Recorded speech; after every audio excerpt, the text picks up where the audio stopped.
All right, what's up, guys? Dr. Ward here with Mtn Physio. I'm your host of the Mtn Physio Performance Podcast, and we got a fun guest today.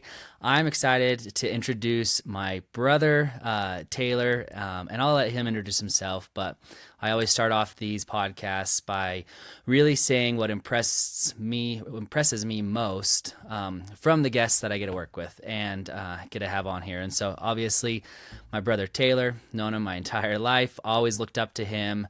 I think what's impressed me the very most about Tayler and my brother is mostly just his humble spirit. He is the kindest person, most willing person to give the shirt off his back to whoever is in need. And that's really meant a lot for me, building this business and having him part of it. And so you'll definitely see, if you've been to some of the events, he has been at a lot of them, and he's willing to give of his time and his talents. He's an extremely talented carpenter, builder, makes some very impressive things, and I've always been impressed with his skills, but also just his willingness to give whatever for whoever is in need of it. And that is why he is really a big part of the team to help with the outreach for companies and really kind of building that up. He does that in his own work as well. So Tayler, with that said, I'm grateful to have you on here, brother, and we're gonna have fun. I think we're gonna have a fun conversation. We're gonna talk about hunting, and I want other people to know your story. You are my absolute best hunting partner. So everyone, this is a podcast about hunting partners, about life, about brotherhood, and I think you're really going to like this one. So, Tayler, give us an introduction about yourself. Yeah, thanks, Prest. So I am Preston's oldest brother, and we have another brother that's in between the two of us, and then our sister Amberly that is the baby of the family, and that's kind of really what started this whole journey, I should say, of you into the physical therapy, and that's probably maybe another podcast another day, but. Yeah, I'm the oldest of the siblings. Preston and I have been hunting together forever. I mean, it's like I all I can remember is I think you posted a couple weeks ago on Instagram that gem that you found, right? And it's Mm-hmm. like I think you were holding my first deer. And I It was go like even 2 years even old. yeah, it even goes back to you holding my very first buck.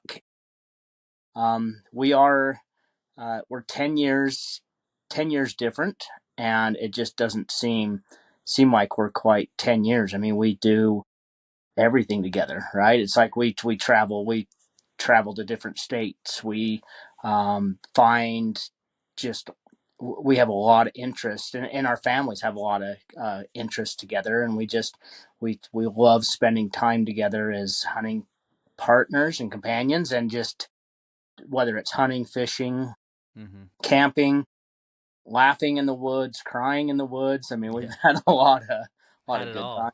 Yeah. I'm glad you brought up Amberly.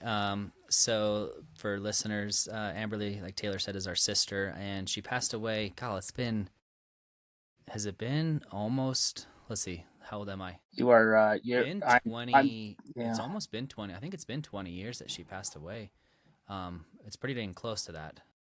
I should know that off the top of my head, but I don't.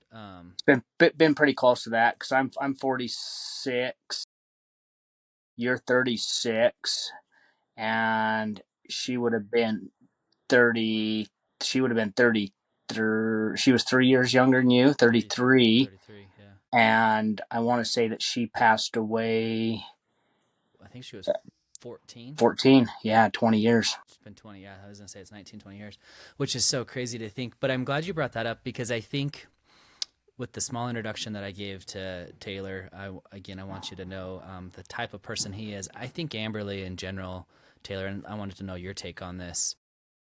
She's really the one that um, turned us in who we are. I think, Absolutely. which I is calm, kindness. Because if we weren't, right, she would start crying, or she would have, we'd have some of those. She was disabled for many of you who don't know, she was disabled and things like that. But it kind of just created this like calm demeanor, and I think it's probably the angel that we called her, and the angel that she was. So talk to us a little bit about that. Yeah. Just as you mentioned, I mean, I believe when people ask me about our family history, I'm like, it's weird to say, but I think she's who created who we are. She created us as, um, I want to say, the gentle giants, and the people that are just. I like to serve people. I've always been willing to just do anything for anyone, and be there for you and your events, or Lance, or Dad, or it doesn't matter. Our some of our hunting friends, Kim Kelson, Jeff Bringhurst, just people there, and I know that in return that they would do the same for us. But yeah, going back to your question, um, I remember Amberly as those that are listening. So our sister Amberly was blind, and um, but I can tell you that she had a presence, and we have a presence, and that's goes to being. That's why it's so important to be a good person, just a straight out good person. Because if you remember, we would walk in the room, and I did a couple of samples or a couple of tests to where it was like, "Hey, Amberly," and then I would walk out, and then I would walk in, and just my footsteps, whether it was my smell, my footsteps, and I always had a hat on. In fact, I usually have a baseball cap on, but she would always say Tay hat, and you could walk into a room, and she could say press ball, because Preston played baseball, and so it was like press ball. So she recognized you as having a ball, and Jess was Mm-hmm.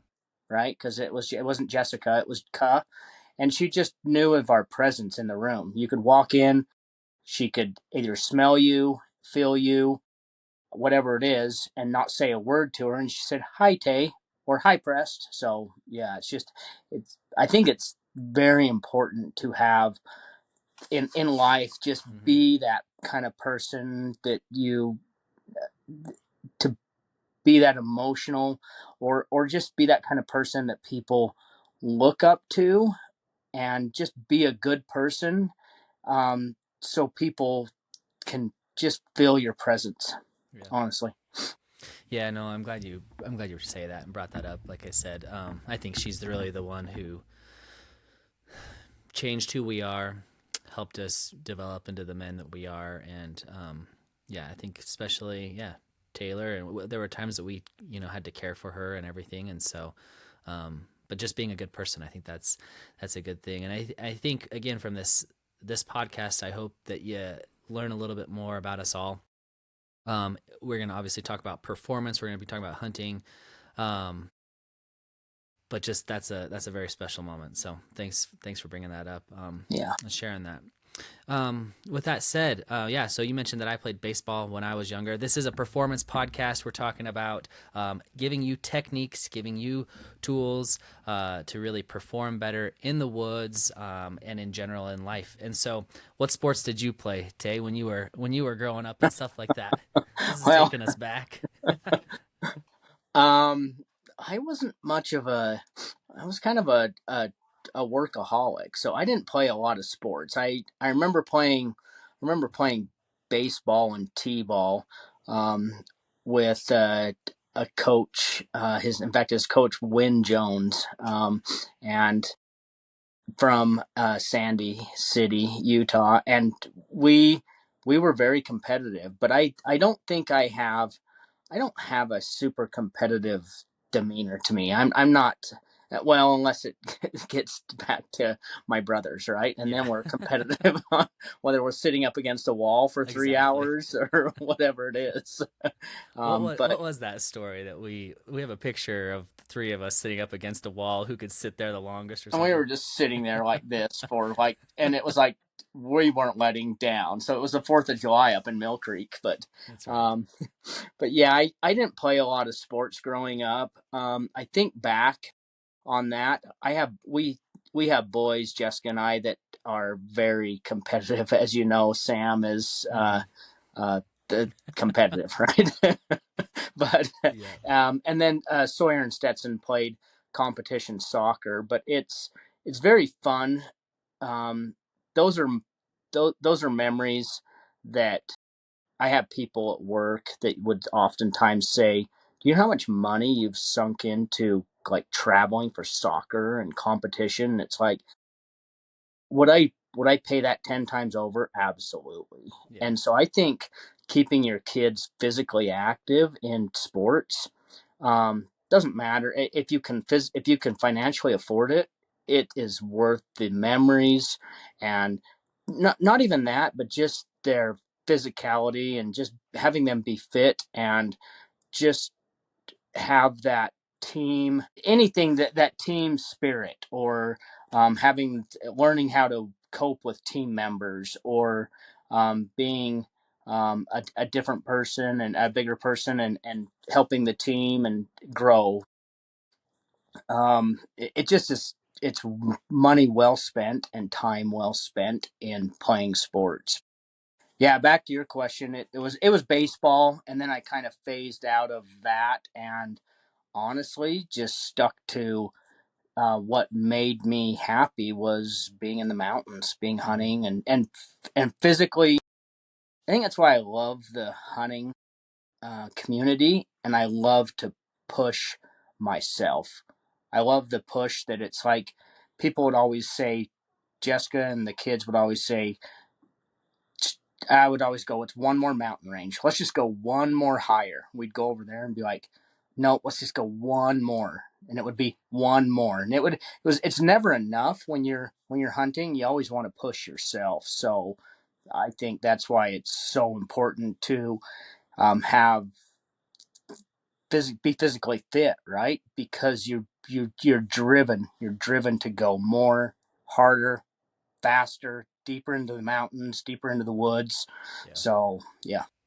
Yeah. Taylor and I, we talk every day, talk about hunting, talking about the next adventure, talking about those things almost on a daily basis. Like I said, he's my number one hunting partner, and always we've had some fun memories, some fun hunts that I want him to elaborate on.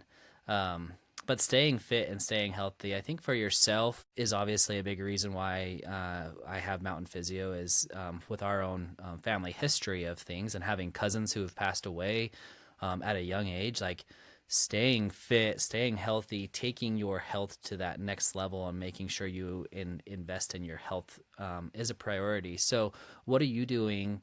What are you doing on a regular basis right now to, I mean, as we start preparing for hunting season, and we shouldn't say preparing because we're always thinking about it 365 Yeah. days a year, and we're always preparing for it. Seems like there's always a hunt. We just got back from Arizona a little bit ago. Now we're preparing for the next one. But what are you doing this year, or what are your goals this year that you're going to do? I try to this time of year. I mean, you have those wintertime blues, or bear in hibernation, right? Yeah. Where it's like, it's wintertime, I'm just gonna hang out. But then the spring, the snow melts off, the grass starts to green up. Just like bear hunting, to where you're searching for grass, but you're just I try to get out and honestly do some spring hikes, throw a backpack on, and just even get some a little bit of elevation. I'm trying every weekend to try to do a small little hike. Um, the I actually have been doing the academy um, for about a month now, ever since about the expo, and it's it's amazing how much better I feel. I actually feel so much more alive in the morning. I'll wake up at about 6 and try to work out for about a half hour, or just do each daily training, and they're not hard, right? They're sustainable programs that are able to just, it's not meant to take hours out of your day. We all have busy lives, right? We have kids, family members, and so I try to wake up when Jess gets up at 6 with the alarm, and we're off, and I go down and work out in the basement for a half hour, and then help with breakfast and get to work. So Yeah, it's just those daily exercises that are, amazing when you get to become 46 years old. I don't work like I used to. And, um, my shoulders hurt, my back hurts, Yeah. and I still have that, but it's amazing how much mobility I've gained and how much strength I've gained just by minor sustainable workouts at the Yeah. house. Yeah, no, absolutely. I think that's what I've seen too. Is I feel like every year it's my goal, and I know we've said this in years past when we've been hunting and stuff. It's like, gosh, I feel better this year than I did last year, Yeah. and that's my goal this year is to say, every year I want to say, God, I felt better this year than I did last year, and what I think that means is what I know that means actually from a scientific standpoint is that you're going to next year you're going to want to do the same thing and you're going to have to push yourself a little bit harder and the next year you're going to have to push yourself a little bit harder because you're fighting an uphill battle as we age and losing muscle mass and strength and testosterone and all sorts of stuff and so cardiovascular capabilities and so every year I want people to make it so that next year they can say gosh I feel better this year than I did last year and that's important to me again our health in general, why really one of the reasons why I do mountain physio, I feel like it's my calling, is to help people and help you and I to be able to continue to hunt until we're, 70, 80, 90 years old. I don't see why we couldn't. I mean, I imagine, you and I doing some hunts when we're 60, 70, 80 years old. It's going to be pretty fun. It's going to be Uh, fun. yeah, we have some pretty wild adventures. I don't. I laugh and cry more on our hunts than, yeah, it's then it. But yeah, to your point, I mean, this year I remember leaving camp every morning, and I would hike up that hill, and you and Sawyer would go around that hill, and I'm like, oh, I felt good. I'd come back and be like, I felt good, and hiking with my backpack and this year this past season I felt really good.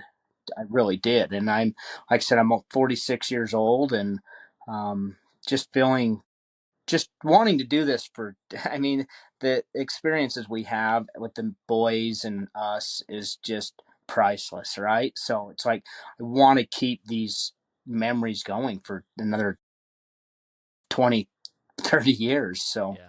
Yeah. I think yeah. going back to your comment on, you know, you wouldn't you'd spend it 10 times over on the boys for playing sports and things like that. I think the same thing with hunting and memories and stuff like this. It's so important to, I mean, right, you can't take money with you when you leave this world. It's important to spend it with family, spend it with loved ones, with friends, go on those hunting trips, do things like that because there's been times that I've missed out and I on certain family vacations and I'm like, man, I wish I would have gone on that, honestly. I wish I would have Yeah. made the sacrifice to do that. And so um yeah, anyways, we got some fun things. Tell us, Taylor, I know the story, but I want people to know the story and your take of it. I've shared it on a few podcasts. How we got into bow hunting, really. It's kind of a fun story. It really is. And when you think about it, it's crazy. And I want you to kind of elaborate on what it's done for our entire family, that one moment. So take it away. Yeah. So, uh, I mean, this is it's a wild adventure, right? I mean, life's an adventure, and um, I I feel like we those that ever know us or go hunting with us. I mean, we don't want to cheat anyone, right? We give them the full experience. Mm-hmm. I think our friend Kim Kelson says, give them the full experience, and Yeah, it's like, yeah. So the mules and all.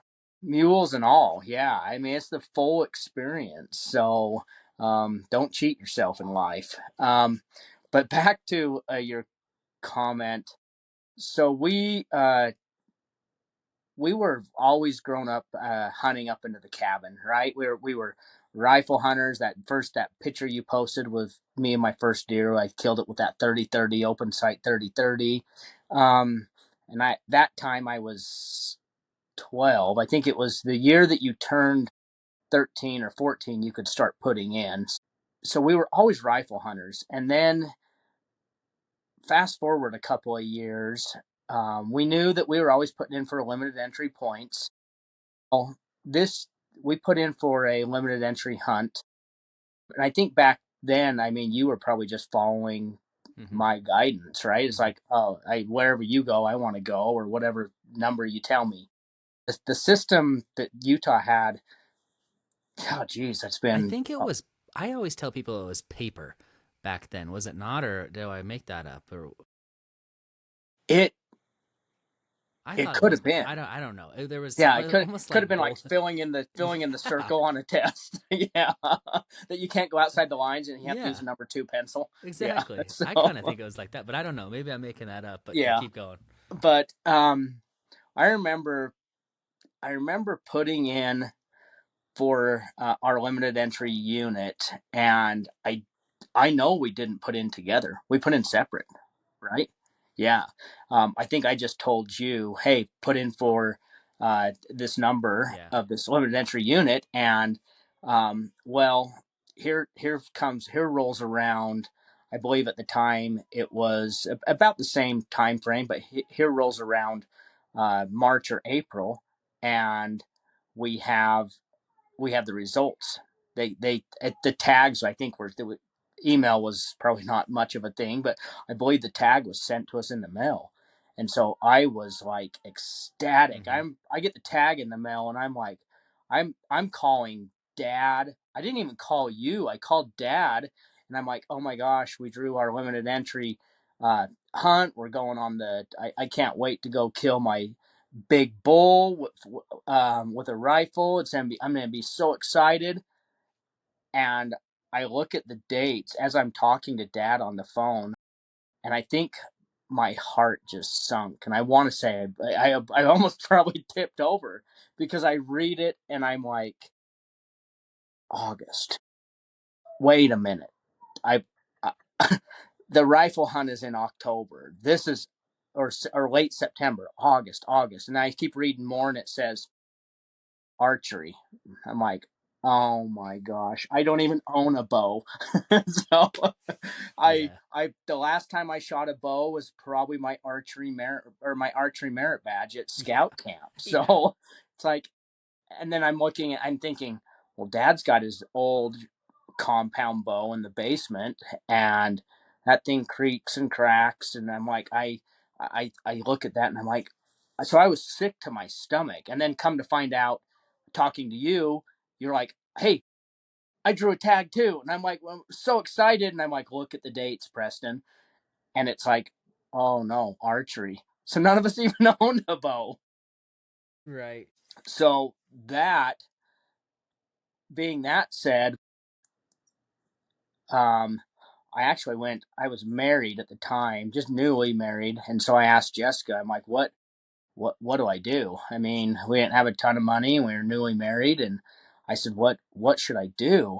Knowing that I wanted to go on the hunt, but I was nervous, right? It's like, this is, this could be, may never get this chance again. And Mm-hmm. looking back at it, how long has it been? 20 I years. was 20 years. It's been 20 years. Yeah, it was the Yeah. Cause same it year was that Amberly passed away. So exactly. we're going on Cause 20. yeah, we're going on 20 years. So looking back at it, it took us.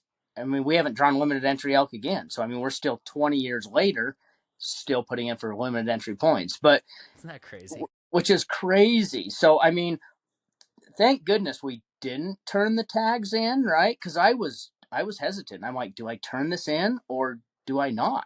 And long story short is obviously we didn't turn them in. I think we collaborated, and it's like, well, I'm going to buy a bow. So I had a phone call coming. I had a friend that was into archery, and he said, do you want to buy my bow from me? Yeah, I would. Yeah, I'll buy it. So I don't even know. It was probably in 2 inches too long draw length. Mm-hmm. And in fact, it was a 27-inch. Knowing what we know, knowing the technology and what we know now, I know that it was a 27-inch draw length. Well, I shoot in between a 25 and a half and a 26-inch draw length bow, and this one was a 27-inch cam on it. So, I mean, I'm an inch long for what my draw length is. So we got this bow, and then you bought a used bow, and we shot every single day. Every day. Mm-hmm. Remember coming over to the house in Holiday there and just shooting in that backyard every single day. And we shot from Swinging, April. swinging tennis balls and all Yeah. sorts of fun stuff. Yeah, and it was like we shot from April until August, and every single day, and just trying to. We took our bows to to camps to with us, and just campouts and with the family, just prepping for that, knowing not knowing anything about it. But what was so I look back at that, and it's like what was so good about it is I think the confidence. That's what I think us. That's us. How we killed our bulls. It's like I was not going to. I was as confident as a seasoned archer. I really Mm-hmm. was, and because of practicing every single day, I knew I could go out, and I knew that if a bull presented me with a shot at 20, 30 yards, 40 yards, I knew that we could make it happen because I Yeah. was confident. Yeah. Yeah. Yeah. Back then we shot fixed pins. I know my bow, same thing was, I know it was because I didn't anchor. I had no anchor on my face. It was just back here. I think about that. It's crazy, but I um, mean, go the through stuff the. we Yeah, go the ahead. Sorry. stuff we used, right? I mean, you go through that, and I was telling Sawyer the other day just this story. In fact, and many of you know my son Sawyer and Preston's nephew. Kid is just so passionate about bows, right, and archery and equipment, and knows more than I will ever know. And but I was telling him the other day, I said, son, I used to buy arrows because they looked cool. Mm-hmm. In fact, I don't even know. I can't even tell you. I know that I shot my bow with a I. Axis, Yep. Yep. but it was an Easton Axis, but it was a camo wrapped one. It could have been. I have it. I should look at it and see if it has the spine on the side of it. But it could have been a 500 spine.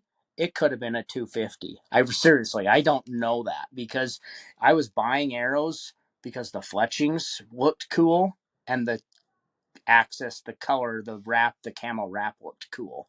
And um, fixed blade broadheads, right? Twist on a fixed blade. Fixed blade Um, muzzy. That's what I Muzzy. shot mine with.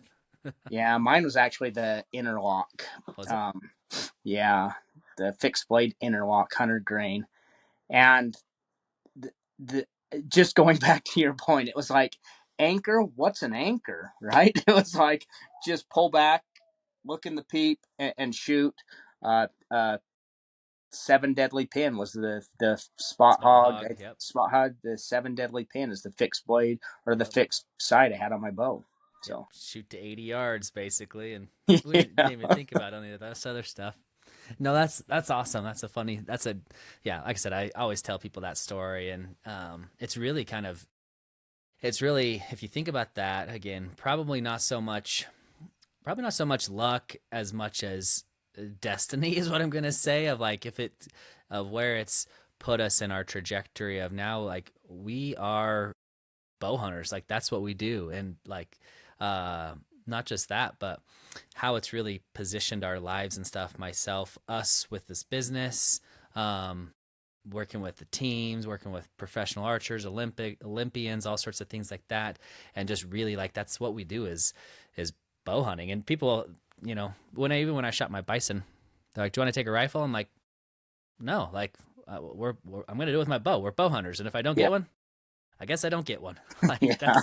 that's kind of how I think about it. But it was awesome because man, I remember on that hunt of yours, and do you remember the bull that you shot? Remember it was raining. We sat underneath that tree, and then the herd started running back, and it was so cool. Yeah, it was unreal. I mean, we left camp that morning, and we had multiple opportunities that morning. I mean, there were bugling bulls everywhere, and I mean, we're talking that's. I look back at that how the rut has kind of shifted, Mm-hmm. right? The Mm-hmm. rut kind of pushed a little bit, but I look back at that end of August time frame, and it was unbelievable. We had multiple opportunities, bugling bulls right in camp, and I mean we're Because yeah, you probably know the date, but I think you shot yours not the first weekend, but probably like that 28th or so of August, and I think mm-hmm. I shot mine the week after, which was like the 3rd or 4th of September. But bulls bugling like crazy. I mean, the most rut that we've ever experienced. Oh, unbelievable. I mean, to where you couldn't go 5 feet, and they were in the middle of the day, right? I mean, luckily that you said that, yeah, the rain that morning, um, Dad and Philip stayed in camp, right? And we're like, we're going. We're here to do this, and that's what I love hunting about with you, Preston. Is this our determination? It's like we're just going, right? I mean, we might be wet, we might be cold, but let's go. Mm-hmm. We'll figure it out. We'll sort it out later, right? Yep, If we get up exactly. there, if we need to make a fire, stay warm later, let's do it. But let's go. You're not gonna kill something from sitting in your chair, right? But let's get out and go. So, yeah, with that morning that it chased mine. I mean, remember we had the bull come up at that rock. On We're the on that rock. rock, Yep. and that bull came like, and I think we both flung arrows. We're shooting arrows, and we miss. It runs off. And we're like, let's go shoot another Let's go one. shoot another. Let's go. Let's go shoot Exactly. another one. Yeah, and then we hooked up onto mine. I just remember, and yeah, exactly, doing that. And just as I mentioned at the beginning of this podcast, how it's like, hey, let's just go one more.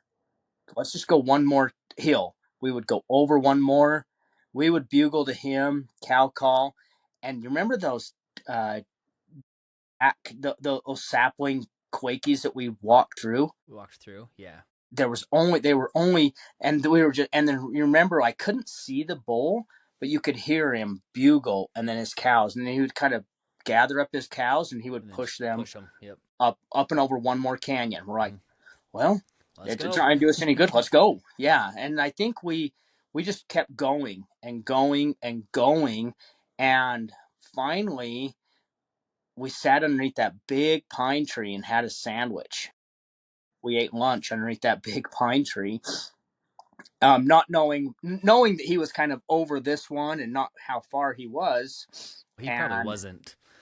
I bet he wasn't more than 400, 500 yards. Don't you think? I probably not even that. I mean, he was.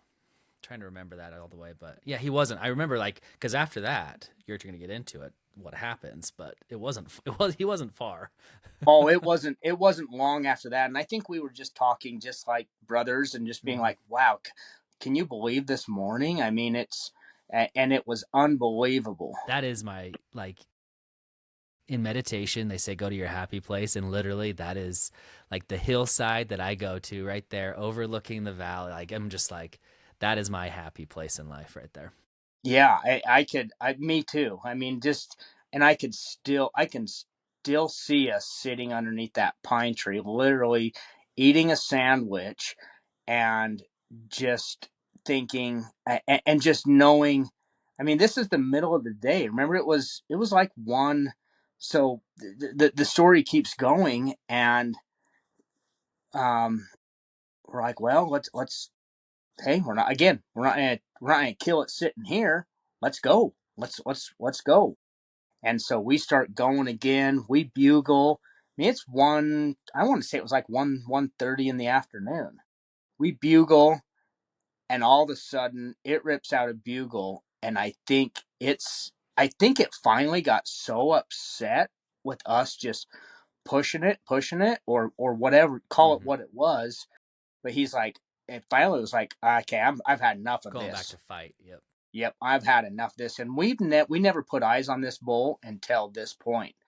I remember him. I remember hearing him. We saw other bulls, but we never saw a bull with cows up till this point. And finally, he was like, I'm upset. I'm coming to fight." So, yeah, I remember, and Yeah, tell the story about piercing my ear. Whatever. No, so um, so you were, I We're was like probably, we're like this. I'm about 10 feet, I think, in front of you, maybe 10 yards in front of you, and a little bit down the hill. And I just recall hearing the bull rip out a bugle and looking down, and right along the edge of the kind of cliff and stuff like that, cows, about 30 cows just running. And I'm like, and then I think so I crouch down, and then he rips out another bugle, and he is right there. I don't know from your perspective what you recall. Ex- exactly. That's exactly right.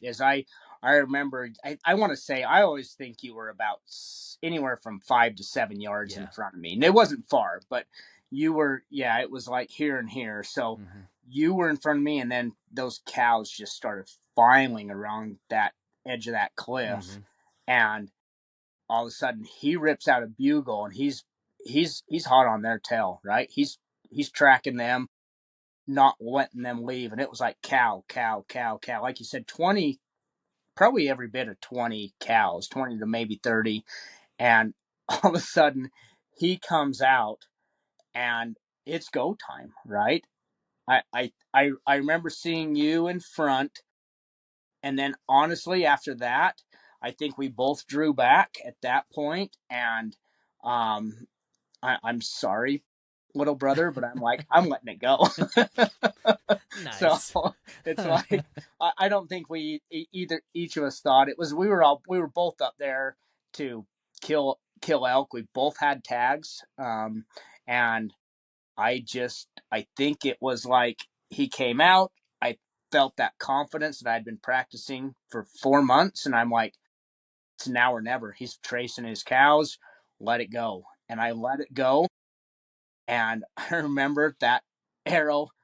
You tell it. Is it like that arrow was like zooming past you? It felt like, I mean, we weren't that close, but it was like that arrow went past you, and it it hit that bull. I don't think it could have been a better. You couldn't have walked up and placed it better, right? Yeah. Yeah. And yeah, Did you? So yeah, I love it. My recollection of this quick moment is the cows running, bull bugles. I'm kneeling down, waiting for that bull to come across with his cows. Look up, and all I saw literally was an elk rack walking straight at me, and I'm kneeling down in the brush, thinking, "This is my last this will be my last moment in life right here. It's a beautiful moment, but I'm gonna die right now." Like, and he comes up over this little hill and he just stares right at me. And I had my arrow knocked, and I tried to pull back, and I'm like, and I didn't have enough strength to muster up. I couldn't draw yeah, my bow back, so I couldn't draw. So I'm just sitting there like, Tayler, I hope you shoot. And this arrow goes right past my ear, smokes this bull, and I'm like, what the heck? That was awesome. But that was insane. That I remember yeah, that. I couldn't draw my bow back. I was kneeling down, staring at this bull, and I was probably, from my recollection, I think I was probably 10. Like I said, I think I was like 10 yards away from this bull. You were probably maybe 20 or somewhere, because you were a little bit above me. But I think I was like 10 yards, and I remember just staring at this giant bull, like, holy cow, I'm yeah, gonna die. exactly. Yeah, yeah. It was. That's what I remember. I think I put my 20-yard pin on it and just let it fly. And Mm-hmm. I do remember looking down at you, and it was like you were here, and I think it was we were probably both shaking like a leaf, right? Oh yeah. And but yeah, that arrow hit that bull.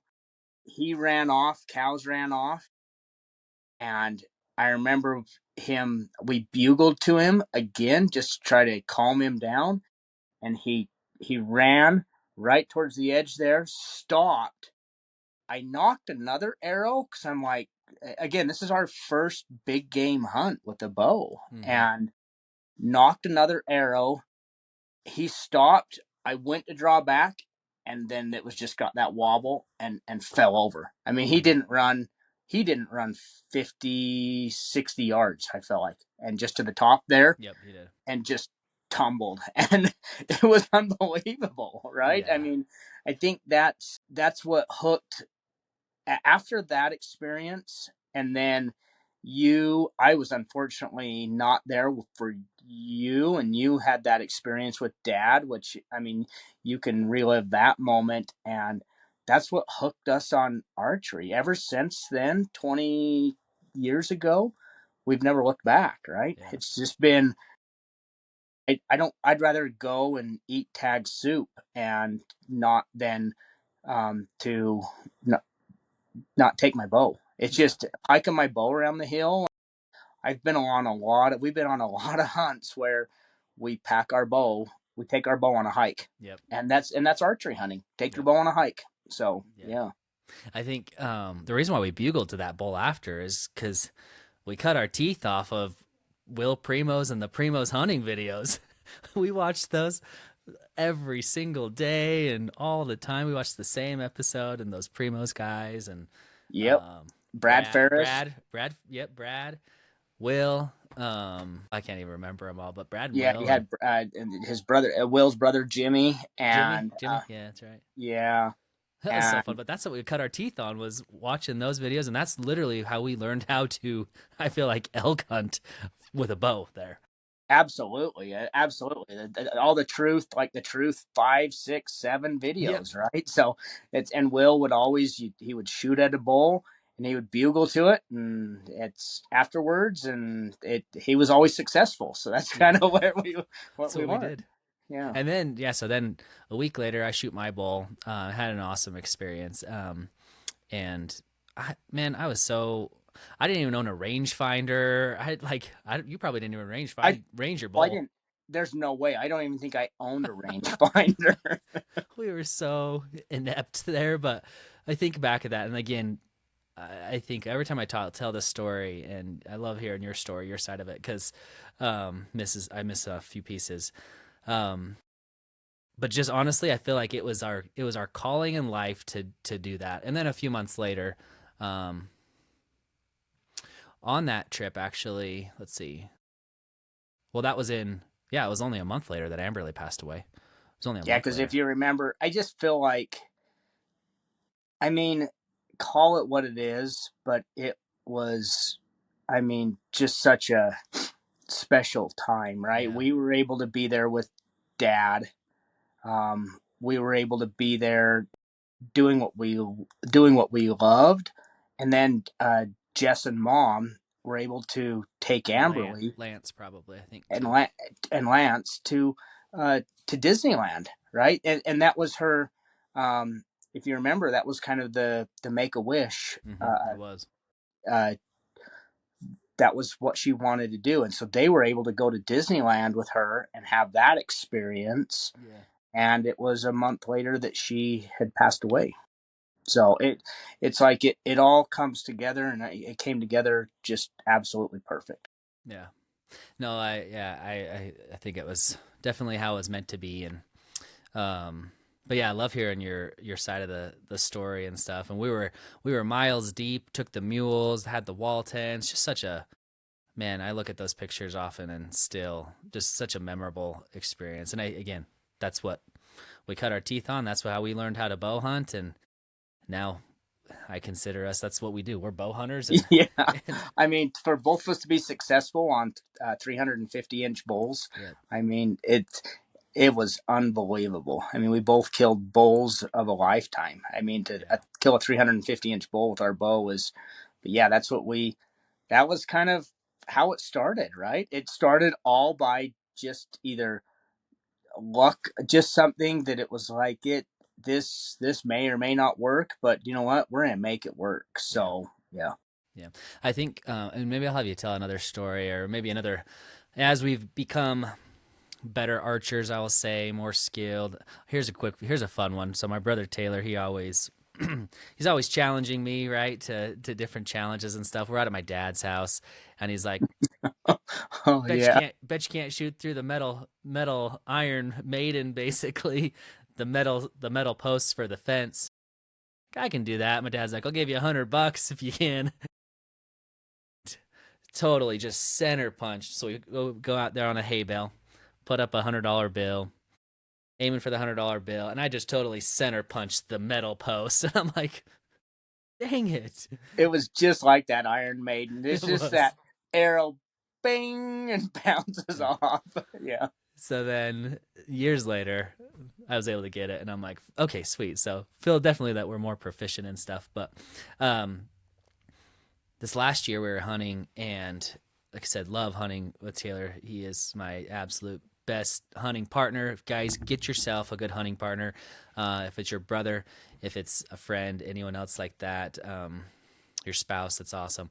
But get yourself a hunting partner like my brother Tayler, who will go and shoot the bull out from underneath you and pierce your ear.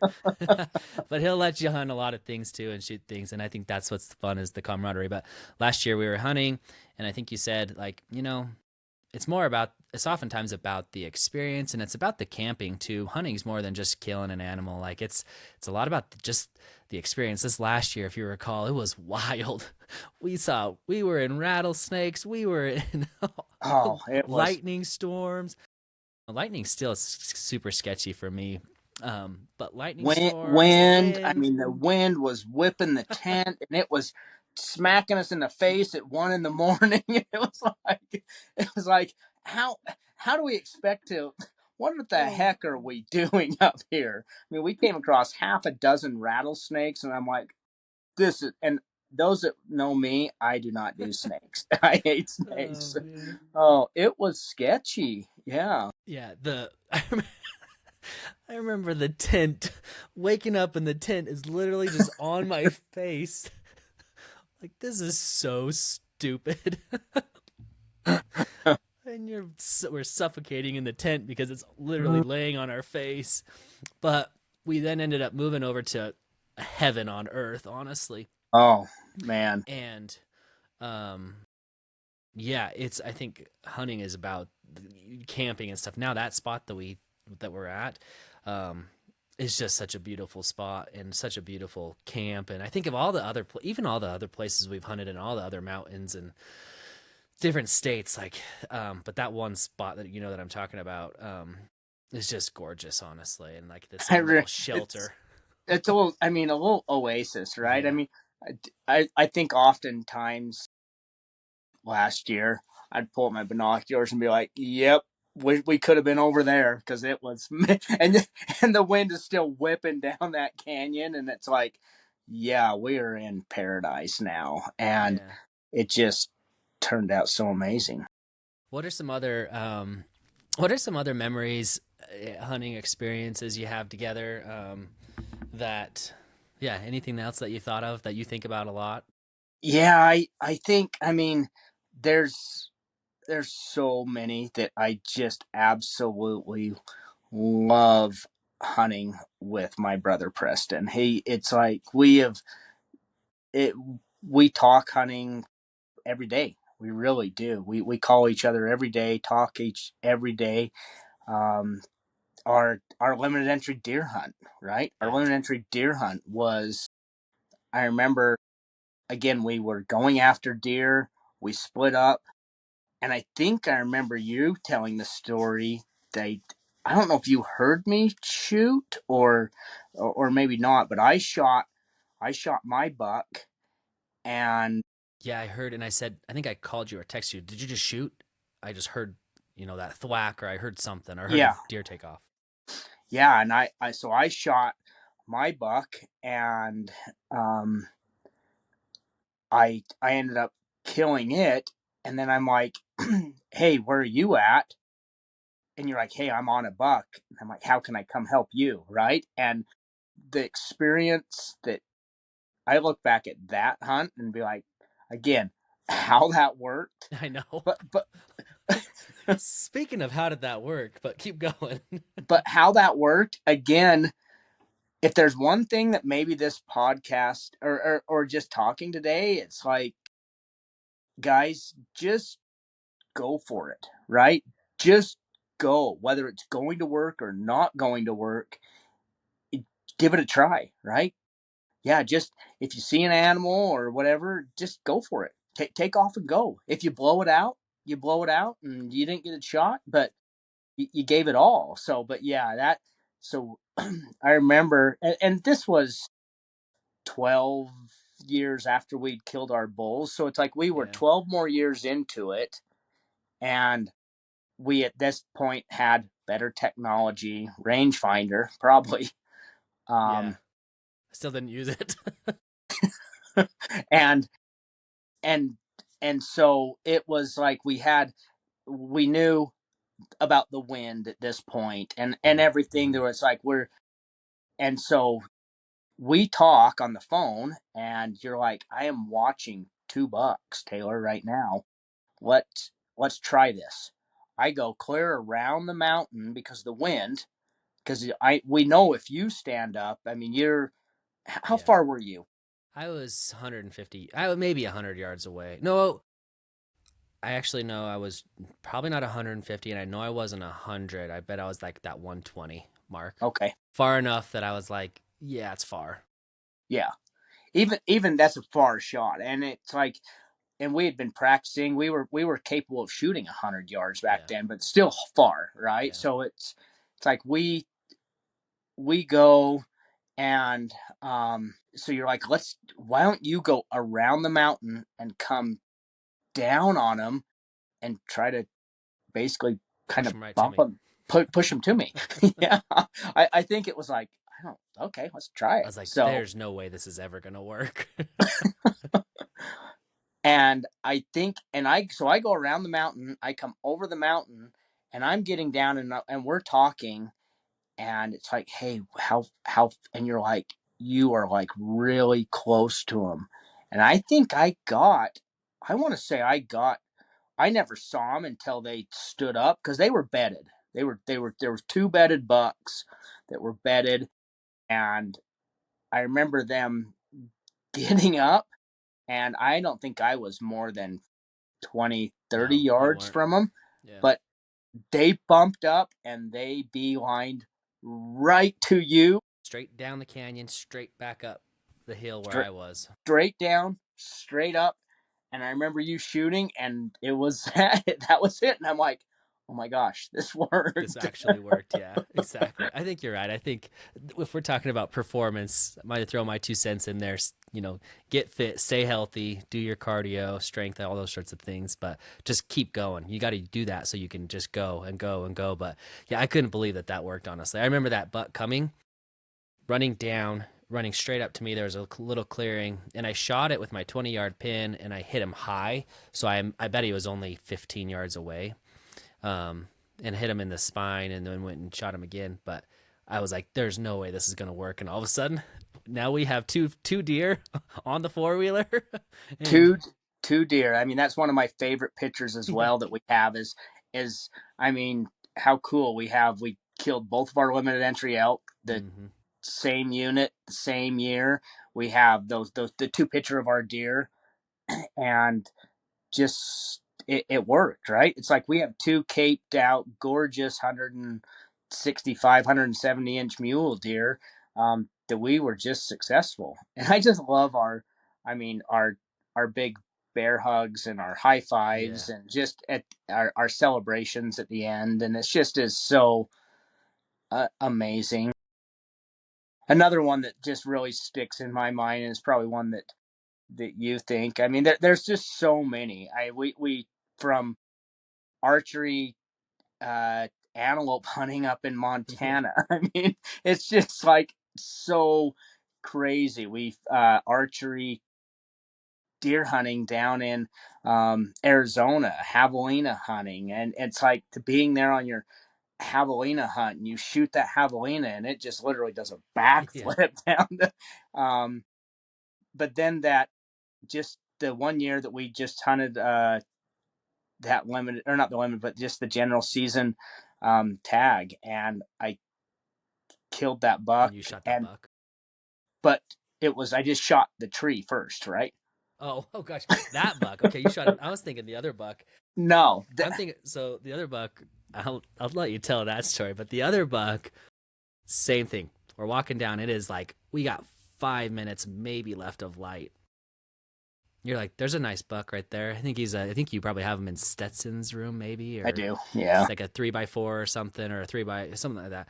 Not a crazy big buck, but it was still like he's like, that's a good buck. Let's go after him. This is our last day or something.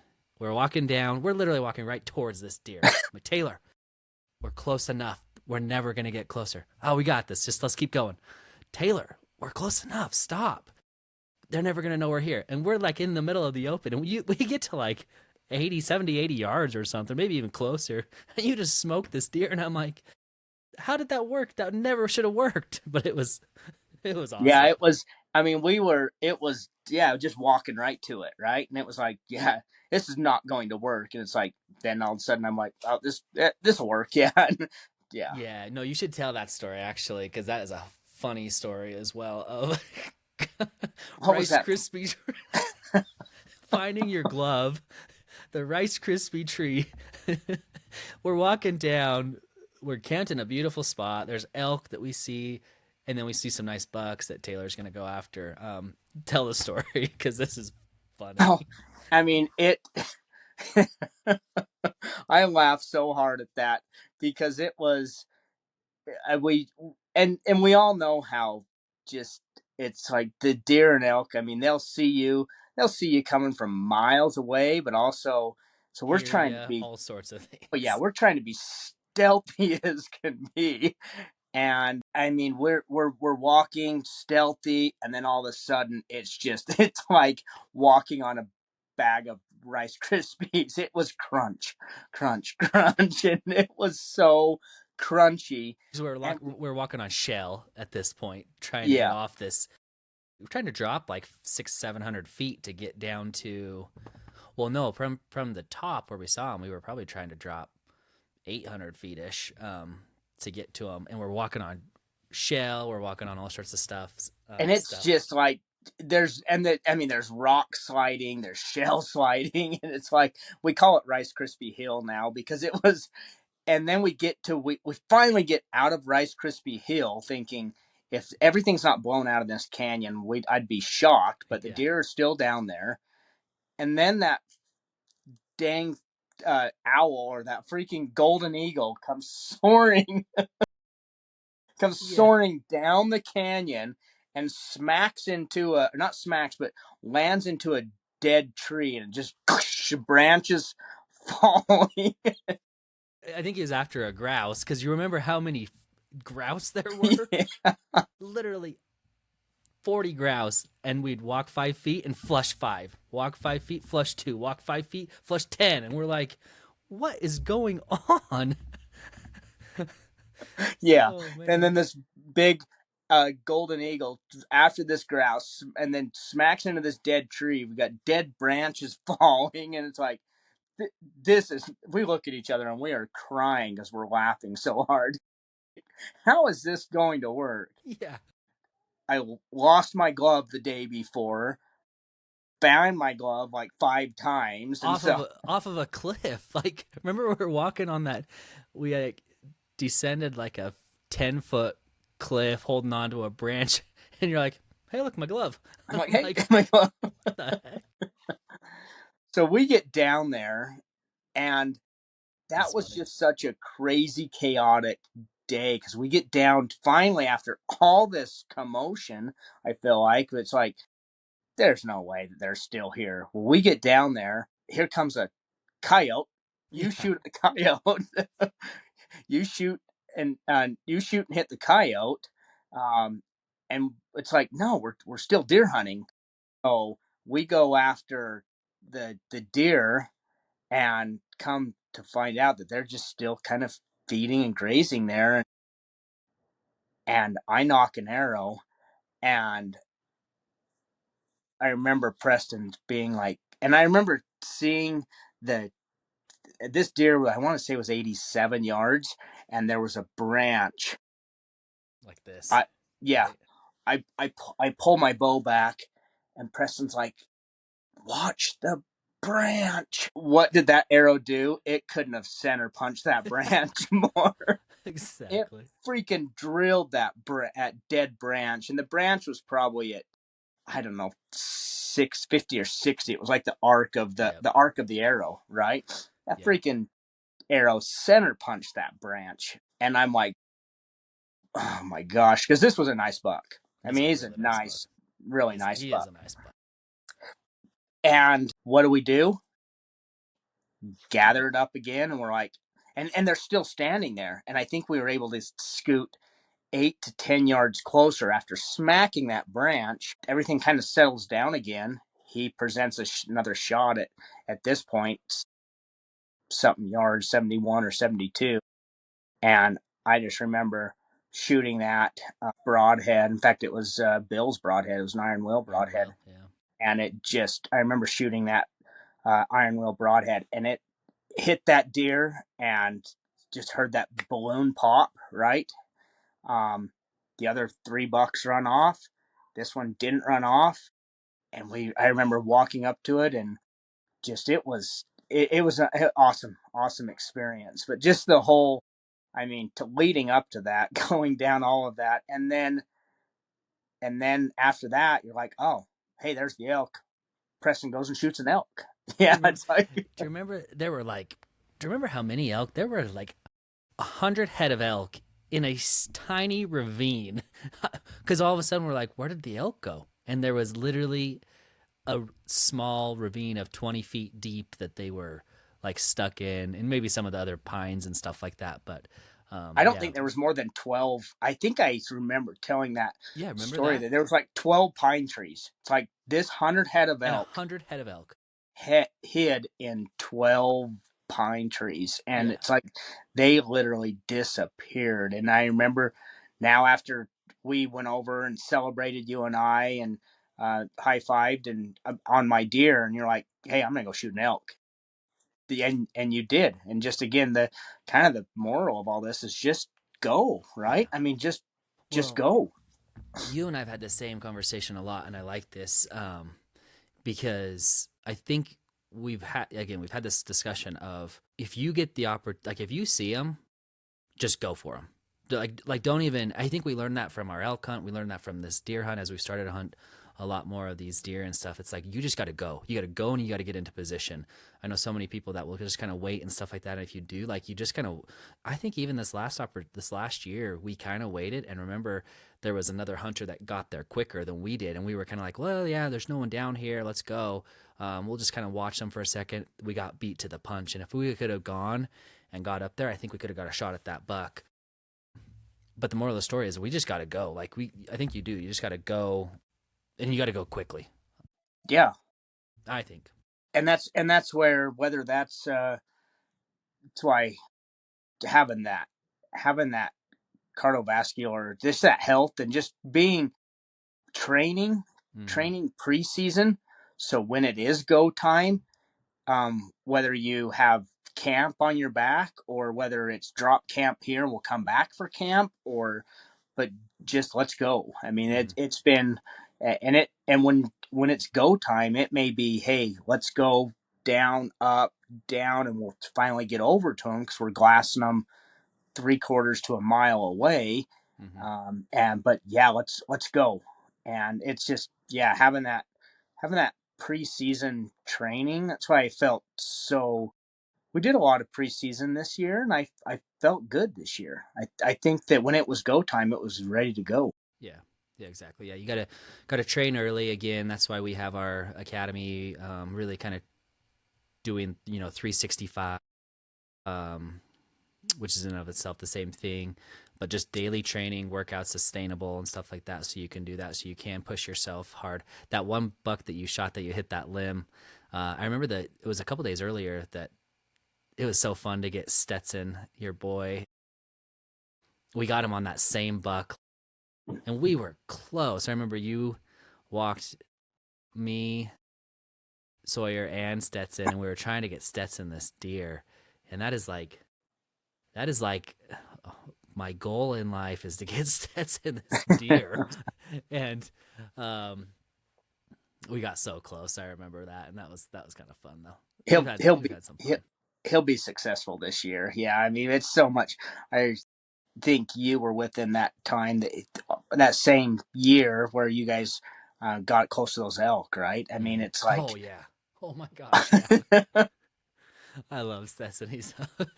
Your boys are so fun to hunt with, and yeah, I mean, archery hunting has just turned into again, 20 years ago, who would have known that we are now I mean, we all we do is archery. I mean, it's not we do other things, but we our family vacations are Take the going bows. camping, taking bows, and we're setting targets up, and we're shooting before breakfast and after dinner, and we're shooting. We're creating our own.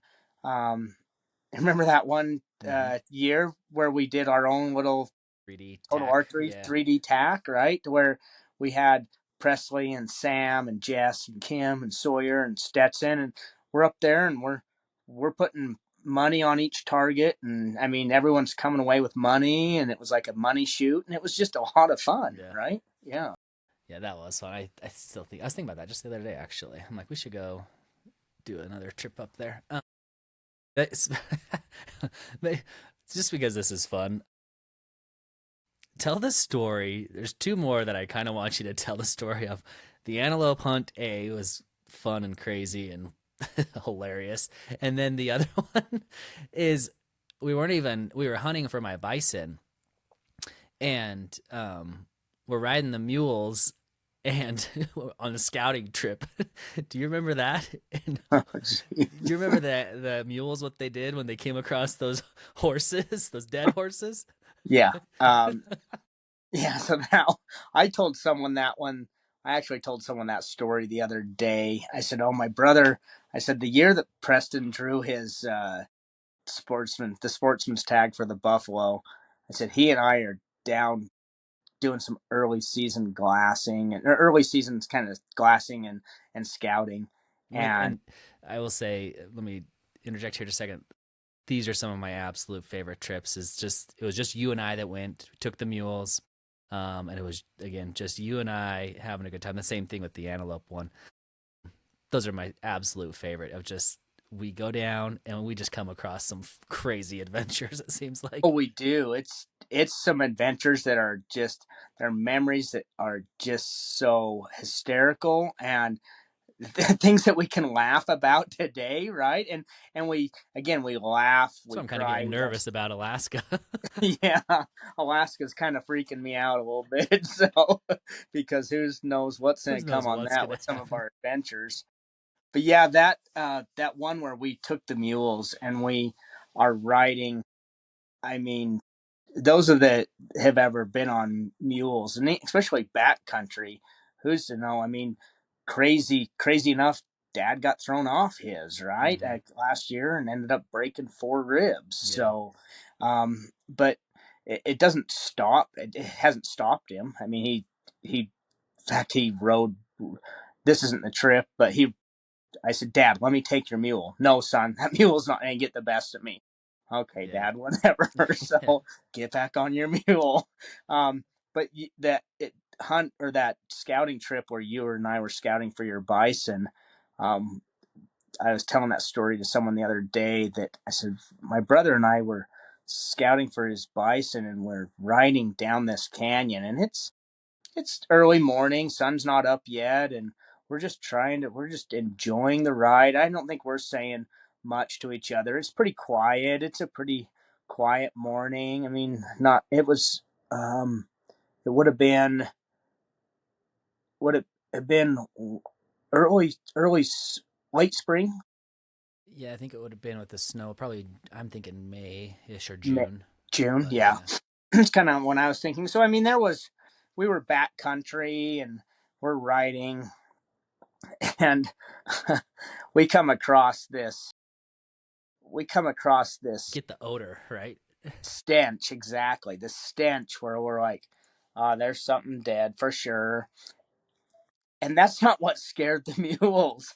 And we're riding and and all of a sudden another golden eagle jumps off this dead We horse, see we and see we see some dead carcasses. yeah, and is it's going wild. I'm sorry about that. It's going wild, and it's golden eagle. We're like 20 yards away from, yeah, maybe 50 yards away from the dead horse, and all of a sudden we're like, okay, we'll ride right around those. The mules aren't thinking anything; they're smelling it, but they're not like nervous at all until a freaking 12-foot golden eagle pterodactyl jumps off this horse, flies away, and it was It it was it was a rodeo. Yeah, I mean, it was an 8-second ride at that point. It was, if we were, Preston and I were screaming, "Whoa, whoa, whoa!" Our mules are, they're bucking. They're thinking this stinking pterodactyl's coming after them, and they're ready to they're ready to hit the high road, and they're running. We're trying to stop the mules, they and whirled around so we finally fast. get stopped. We finally get stopped. Our our gear is everywhere. Preston's saddle is on the side of. He's riding. His saddle is on the side of the mule, and I don't even know how you stayed. I don't know how either of us stayed on. I don't either. I think back then I'm like, I could just see legs running, and I'm like, this is not gonna. We're gonna die. I'm gonna get stampeded. Oh, We're gonna get hurt, and oh yeah. yeah, It probably it luckily ended well, but we were able to settle the mules down and twist your saddle back on top of the mule. My saddle bags are all over, and it was chaotic. I remember stopping that mule after 150 yards or whatever, and just holding on and literally just jumping off, like just like landing. I'm like, I made it. I survived. It was insane. Oh, it was That was, insane. It was every bit of. It felt like an eternity, but it was oh my probably. gosh. But I mean, they ran 150 yards, but Yeah, it was. We were. It was. That was a crazy story. that was fun. That was cool to see some of those bison down there too. There were some nice ones and everything. And you got to hopefully you'll draw your bison hunt soon. Honestly, it'd be nice to. Yeah, getting close, right? Again, But yeah. Hopefully. if not, we got some other hunts coming up, and um, another funny story, really quick. Tell us one more funny story of the antelope one, because this is of us hiding off the side of the road underneath a single sagebrush. I don't even know if it was a single sagebrush. No, it wasn't. We're up in. We're up hunting antelope, and um Montana, I think, right? I was in Montana. With Chris, he's coming on actually soon. So Yeah, with Chris Schaff. We were hunting in Montana. We have our Onyx. We have our Onyx map. We're on public land, but we're watching these antelope.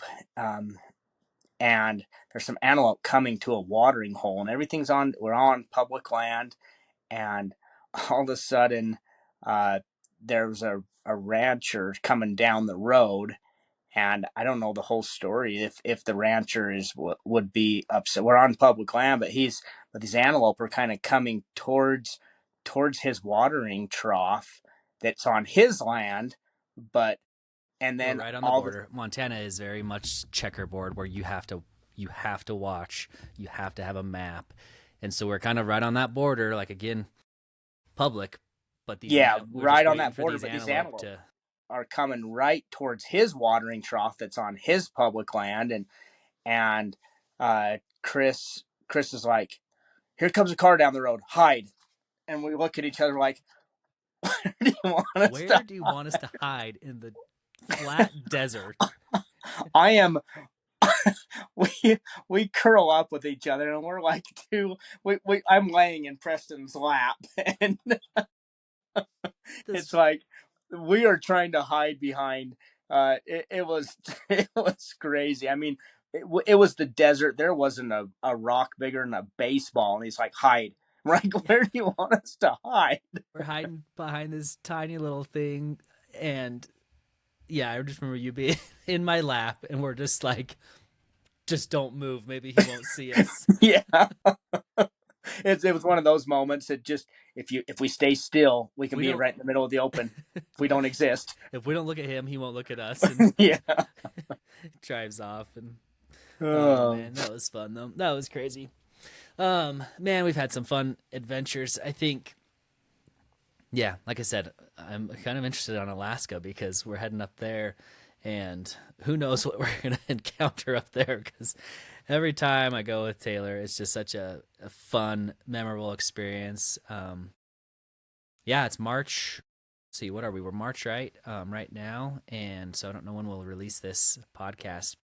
Um, March now, already training for this year's hunts. We got some fun ones coming up, and it's always kind of that time frame of like, what are we going to draw? What should we put in for? So Tayler and I were, constantly talking to each other, should we put in for this hunt, that hunt? Where should we go hunt this year? What's this year look like? What's, the next year? We're already planning 3, 4, 5 years out and kind of have that plan for us. But yeah, anything else you want to say, Tayler? No, I just think, I mean, I love you, brother, a Love you lot. too. We've had some, you can tell from the last hour we've been talking, or 45 minutes, we've just had some good, fun memories, right? And that's why I love hunting with you and Sawyer and Stetson, because we laugh so hard on our hunts when we have the boys and us together. And that's what keeps me trying to be fit and going, so I can keep these memories with Sam to come, Presley, Kim, Jess, Sawyer, Stetson, even Abby and Savannah, right? Because Abby's actually taking hunter safety tomorrow. Is her Bushy? first Nice. class with Joe. That'd be cool. And so, I mean, just being physically fit and being able to just have the help to get up and do it. So we gotta do that, to have these everlasting memories. Yeah. Even Yeah. that, we didn't even get into any waterfowl hunting, but gosh, uh, we've had some crazy moments. Remember Spoon Mania? Oh my gosh. Never seen it. It was almost like the Midwest Arkansas. We've gone on a bunch of snow goose hunts. Midwest Arkansas though, where you just see those fields of thousands of ducks piling in, and it was like that same thing Spoon Mania was. It was, We all, I don't think we hit one of them honestly, but it was insane. We had a it was, thousand spoonies coming into the one water hole, our water hole, and we whiffed them all. It was fun though. It was fun though. yeah.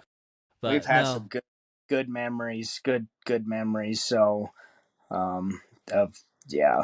yeah, no, I love you too. And like I said, I think hopefully from this performance podcast, you got to learn a little bit more about Tayler. You got to learn a little bit more about Mtn Physio, what we're offering to try to keep you in the mountains, to elevate your health, to elevate your hunt, and to elevate your life. Really, that's what this is about. Like I said, I hope you enjoyed this performance podcast. As we always say, everyone is an athlete. It's just up to you to dig deep and really reach that full potential. And that's what we want to do, is help you get ready for the mountains and stay ready for the mountains. So, Tay, I appreciate you for being on. Get yourself a good hunting partner like my brother. Get yourself a good one that you can talk to every day. And I think, like we said, if we take this back to the very beginning of the podcast, just be a good person, right? Reach out to those that are in need, serve. Tayler, he's more than willing to do that. He's a very important part of the business, from helping at all these different events, expos, building stuff, to helping with companies as well. And so you'll see a lot more of him. But truly appreciate you, brother, and love you. And Thank you. yeah, hope you guys enjoyed this podcast. And if you're listening to this in the morning, the evening, the night, whenever it is, hope you enjoy it and have a great day. Thanks, Press. Bye.